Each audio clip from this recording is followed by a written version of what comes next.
सामान्य बंधुजनों, ओम नमः शिवाय।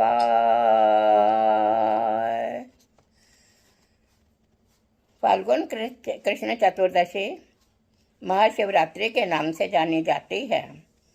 विश्व की 3 सर्वोच्च शक्तियों ब्रह्मा, विष्णु और महेश में अन्यतम शिव माने गए हैं। वेदों से लेकर अन्य भाषा ग्रंथों तक में शिव की महत्ता और गरिमा के संबंध में पर्याप्त सामग्री मिलती है। शिव और शिवलिंग का पूजन भारत में क्या विश्व भर में अनादिकाल से प्रचलित रहा है। आइए महाशिवरात्रि के इस पावन पर्व पर कुछ जानकारी प्राप्त करें। महाशिवरात्रि आलेख के द्वारा स्वागत है आपका। ओम नमः शिवाय। महाशिवरात्रि। फाल्गुन कृष्ण चतुर्दशी महाशिवरात्रि नाम से जानी जाती है।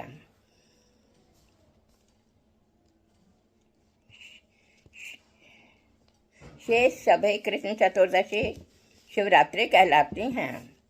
महाशिवरात्रि के दिन ज्योतिर्लिंग का उदय तथा शिव शिवा के विवाह का दिवस कहा गया है। शिव की पूजा समस्त भारत में कैलाश, अमरनाथ, बद्रीनाथ से लेकर दूर दक्षिण में कन्याकुमारी तक प्रचलित है। उधर पूर्व में असम से लेकर पश्चिम में द्वारका तक शिव आराध्य देव हैं। यह कहना भी संभवतः उचित होगा कि ब्रह्मा, विष्णु, महेश इन 3 देवों में अन्यतम शिव हैं। योगियों ने अपने हृदय में स्थान देकर शिवोहम कहकर परमानंद प्राप्त किया।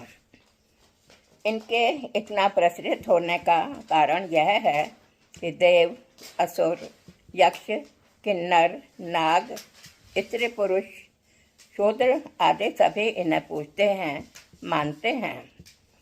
इसके अतिरिक्त शिवलिंग के कपाट अहरनिश खुले रहते हैं। शिव के उपासक शैव कहलाते हैं। किंतु आद्य शंकराचार्य के काल से भारत में स्मार्त धर्म का प्रचार हुआ। परिणाम स्वरूप भारत के अधिकांश नर नारी बहुदेवोपासना के विश्वासी होने के कारण सभी देवताओं की उपासना श्रद्धा से करते हैं। यह बात सुविदित है कि सभी देवी देवताओं की उपासना श्रद्धा से करते हैं। यह बात सुविदित है कि भगवान शंकर संहार शक्ति और तमोगुण के अधिष्ठाता हैं। अतः इनकी उपासना आराधना प्रायः न केवल महाशिवरात्रि में अपितु अन्य महीनों की शिवरात्रि में भी प्रदोष अर्थात रात्रि आरंभ होने के समय पर की जाती रही है। संहार के अधिष्ठाता होने पर भी भगवान शंकर कहलाते हैं शिव अर्थात कल्याणकारी। इसका कारण यह है कि लय में ही उत्पत्ति के बीच छिपे रहते हैं। एक वस्तु का विनाश हुए बिना दूसरी उत्पन्न नहीं होती। एक कवि ने ठीक ही कहा है, दाना खाक में मिलकर गुले गुलजार होता है। अतः संहार कार्य करके ही तो ये शिव कहलाते हैं। शिव की पूजा मुख्य रूप से शिवलिंग के रूप में की जाती है। प्रलय काल में सारी सृष्टि जिसमें लीन हो जाती है, अब पुनः सृष्टि जिससे उत्पन्न होती है उसे लिंग कहते हैं। ऐसा लिंग पुराण में वर्णित है।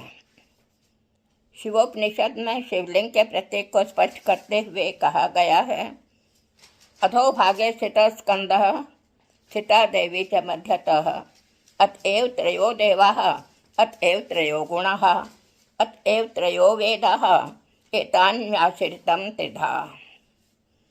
अर्थात लिंग के निम्न भाग में स्कंद हैं, मध्य में देवी विद्यमान हैं, ऊपर के भाग में रुद्र हैं। अतः ये क्रमशः ब्रह्मा, विष्णु और महेश हैं। यही तीनों लोक हैं, यही तीनों गुण हैं यही तीनों वेद हैं और जो कुछ हैं वह तीनों रूप में निवर्तमान है। ब्रह्मैक्य के प्रत्येक स्वरूप इनका एक मुख तथा त्रिगुणात्मक स्वरूप के लिए 3 मुख अंकित किए गए हैं। इनके सामने वाला मुख कुछ खुला रहता है, यह सतोगुण है और यह सत्व और तमोगुण को जगाए रखता है।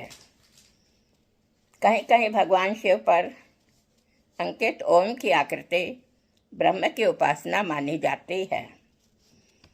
भगवान शंकर सह अस्तित्व के आद्य सृष्टा हैं।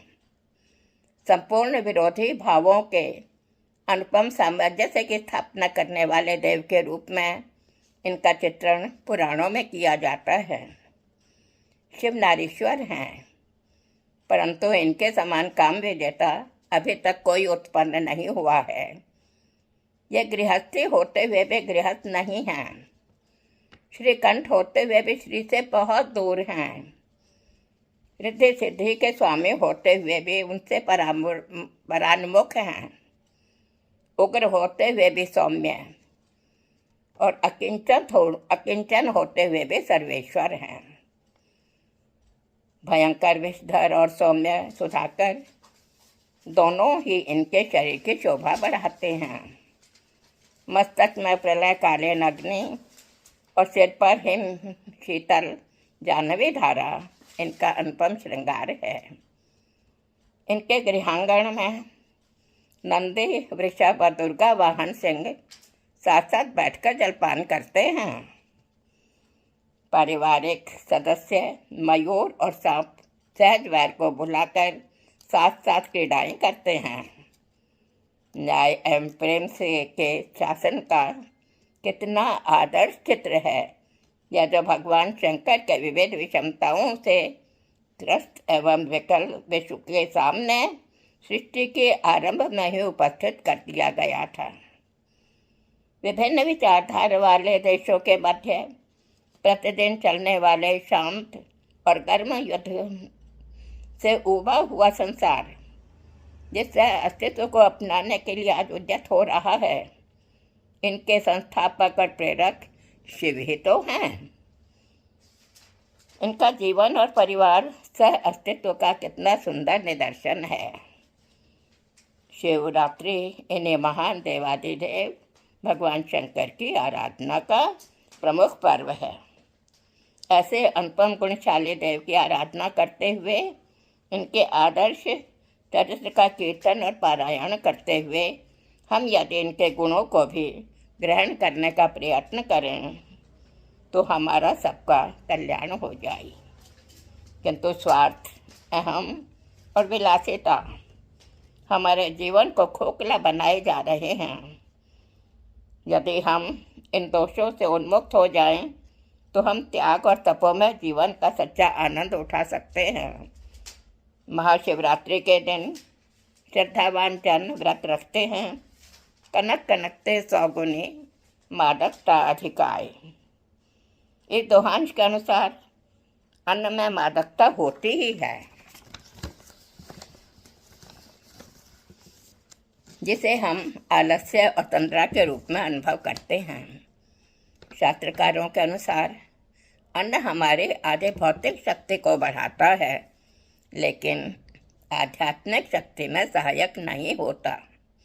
अतः आध्यात्मिक अनुष्ठानों में उपवास को आवश्यक बताया गया है।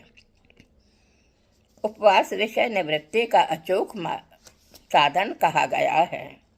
अतः आध्यात्मिक शक्ति को आश्रय देने के लिए उपवास रखना आवश्यक माना गया है। रात्रि जागरण इस पर्व की महत्ता का परिचायक है। गीता में वर्णित है, या निशा सर्वभूतानां तस्यां जागर्ते संयमे। अर्थात जब संपूर्ण प्राणी निद्रा में लीन होते हैं तो संयमी उपवास आदि द्वारा इंद्रियों पर नियंत्रण रखकर जागरण करते हैं। शिवोपासना के लिए इससे उपयुक्त समय और हो भी क्या सकता है। इस दिन शिव मंदिरों में प्रातः से ही भीड़ उमड़ पड़ती है।